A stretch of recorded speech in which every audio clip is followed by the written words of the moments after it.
نماز کی 1 رکعت چھوٹ جائے، 2 رکعت چھوٹ جائے یا 3 رکعت چھوٹ جائے تو کس طرح ادا کریں؟ اگر نماز میں 1 رکعت چھوٹ جائے، امام کے ساتھ پڑھتا رہے، سلام پھیرنے کے بعد کھڑا ہو، سورہ فاتحہ پڑھے، سورہ پڑھے، اس کے بعد رکوع سجدہ کر کے سلام پھیر دے۔ 2 رکعت چھوٹ جائیں تو یہ اتحیات میں شریک ہوا تھا یا اس کے پہلے، اور 2 رکعت چھوٹنے کے بعد جب امام کے ساتھ سلام پھیرے گا تو اس کی 2 ہو گئی، کھڑا ہو کے 2 پڑھے جیسی نارملی 2 پڑھتا ہے اور سلام پھیر دے۔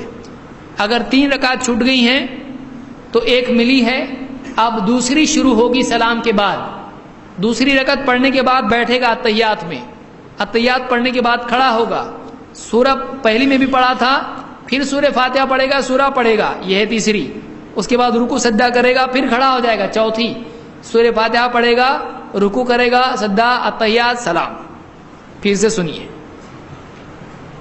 4 رکعت اگر پڑھنا ہے اور امام کے ساتھ 3 ملی، 3 نہیں ملی، 1 ملی، تو کیا کتنی ملی ہے؟ 1۔ اب کون سی رکعت شروع ہوگی سلام کے بعد؟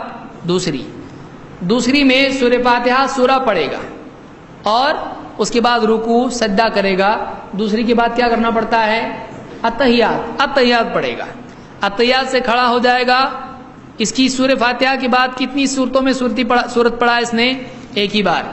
اب 1 بچی ہے، تیسری میں وہ سورت پڑھے گا، پھر سورہ فاتحہ سورت پڑھنے کے بعد رکوع کرے گا، سجدہ کرے گا۔ کتنی رکعتیں ہوئیں؟ 3، 1 باقی ہے اس کی، یعنی 4 والی میں 1 باقی ہے، پھر کھڑا ہو جائے گا۔ 2 بار تو سورتیں پڑھ چکا ہے، واپس سے سورت پڑھنے کی ضرورت ہے نہیں، اب صرف سورہ فاتحہ پڑھے گا، رکوع سجدہ اتحیات سلام، ختم ہوگی نماز اس کی۔